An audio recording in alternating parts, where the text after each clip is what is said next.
Okay, I'll say it, bye.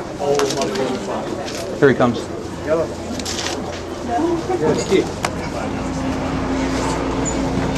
He's here. He's here.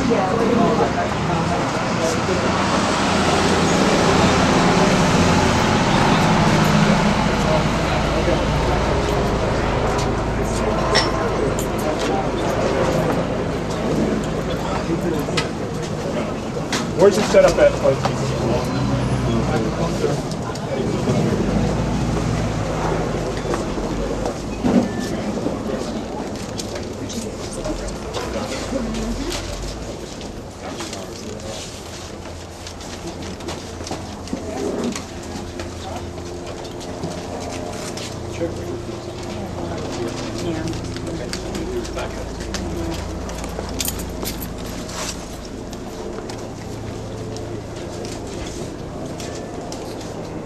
Good afternoon. My name is Colonel Jeffrey B. Miller. I'm the Commissioner of the Pennsylvania State Police. With me is Mr. Don Taro, the Lancaster County District Attorney. We'll also have a few other of our command staff here from the State Police, as well as some people that are conducting the investigation. What I'm going to do is I'm going to provide you with a rundown of what we know at this point. If you be patient with me, there are a lot of things that we don't have completely nailed down yet. We're still doing a criminal investigation. We have, the scene is secure, however, we haven't been able to process everything because we're still removing evidence. There are still things we have to do at the scene. So I'm going to give you an overview of what we know right now, and then we will open it up for questions. And if you just raise your hand, I'll take your question one at a time, okay? The initial call that we received, that the Pennsylvania State Police received, came into the Harrisburg Consolidated Dispatch Center at 10:36 hours.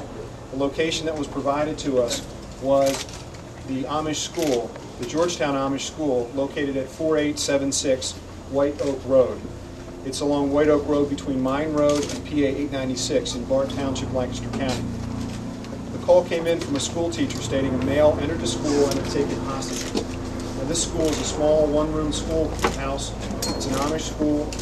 There were approximately 15 males between the ages of 6 and 13 attending school there, as well as somewhere in the neighborhood of 10 to 12 females also attending school between the ages of 6 and 13.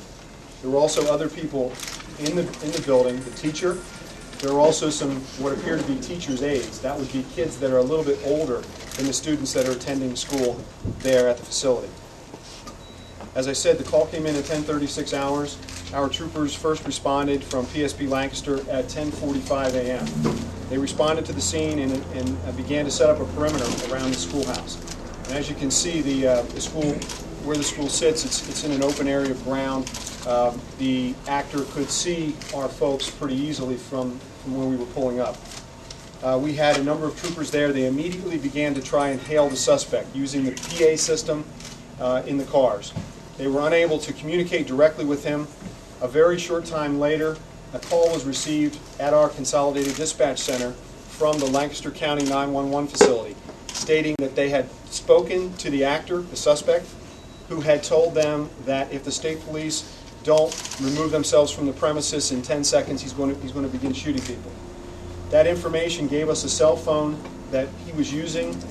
One of our negotiators at the scene, a state police CERT, Special Emergency Response Team negotiator who was on scene trying to hail him, immediately tried to make a call to the cell phone at the same time as the information was being relayed to our troopers on the perimeter. We had uniformed patrol troopers and criminal investigators on the scene.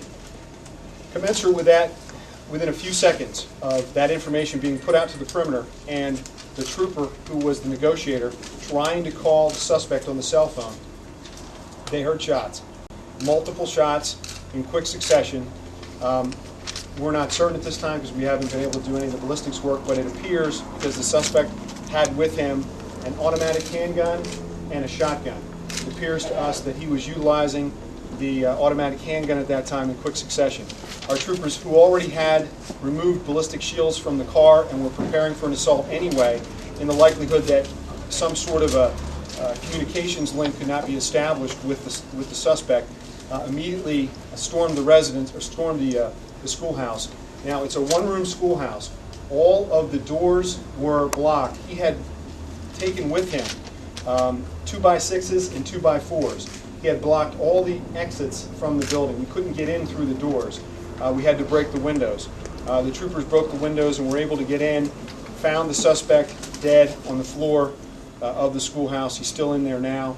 In addition, we found we had three other students, female students between the ages of 6 and 13 that were shot and killed at the scene. It appears that the suspect entered the school with the intention of taking hostages.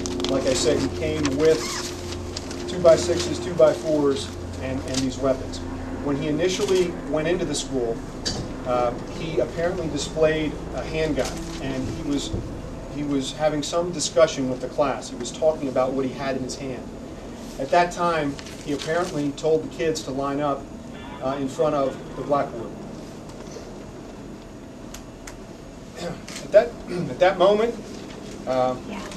he began to, he saw that he had ties with him, like wire ties, as well as flex cuffs. He began to tie the females, the children's feet together.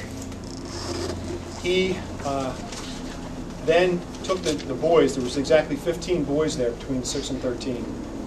He let them leave. He also allowed one adult female who was pregnant with a child to leave. He also allowed 3 other adult females who had infant children with them to leave. At the time he let them leave, the teacher was able to get out at that time. And that's why she was able to go and get a phone and dial 911 and alert us of the situation. As I said, one shotgun and one handgun were found next to the suspect by our troopers who responded into the school. We have, as I said, 3 students are confirmed dead. There were 7 that we know of right now. There were 7 injured victims taken to the following hospitals: Lehigh General Hospital, Hershey Medical Center, Christian Hospital in Delaware, Reading Hospital, and Children's Hospital in Philadelphia. We know that the individuals that were removed from the school suffered from gunshot wounds. It appears that when he began shooting the victims, these victims were shot execution style in the head. So a number of the victims that we removed out of here that did not expire on the site were shot in the head, some were shot in the arms. I don't know the exact status of all the rest of the victims that are being treated right now.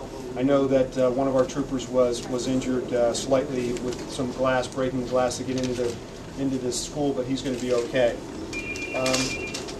We have identified the suspect. We have a positive ID on him. His name is Charles Carl Roberts IV. He's 32 years of age, and he resides in Bart, Pennsylvania, which is very close to here.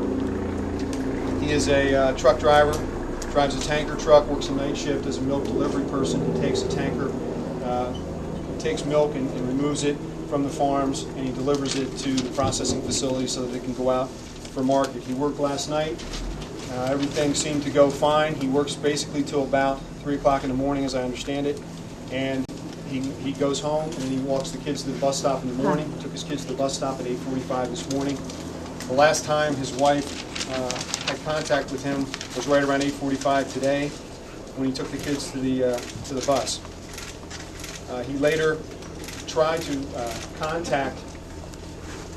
Well, actually, let me back up. She had left the residence. She came back home and discovered that there were several notes there that were along the lines of suicide notes to each of the kids. So she read these notes and she tried to contact him right away and was unable to reach him.